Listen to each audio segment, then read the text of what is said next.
শুভ সন্ধ্যা বন্ধুরা। আজকে আমাদের এখানে মনসা পুজো ছিল।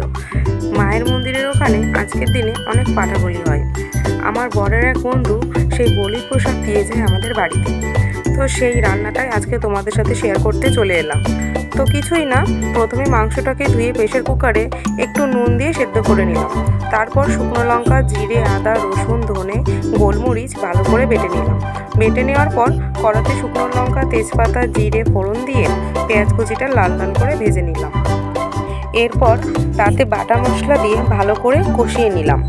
মশলাটা ভাজতে ভাজতে যখন এইভাবে তেল ছেড়ে আসলো, তারপর আগে থেকে রাখা ভাজা আলু আর সেদ্ধ করা মাংসটা দিয়ে দিলাম। মাংস আলু ভালোভাবে কষিয়ে নিলাম। তারপর সেদ্ধ করে রাখা মাংসের ঝোলটা দিয়ে দিলাম। এরপর গোটা এলাচ, লবঙ্গ আর দারচিনিটা ভালোভাবে বেটে নিলাম। বেটে নেওয়ার পর মাংসের ঝোলে দিয়ে দিলাম।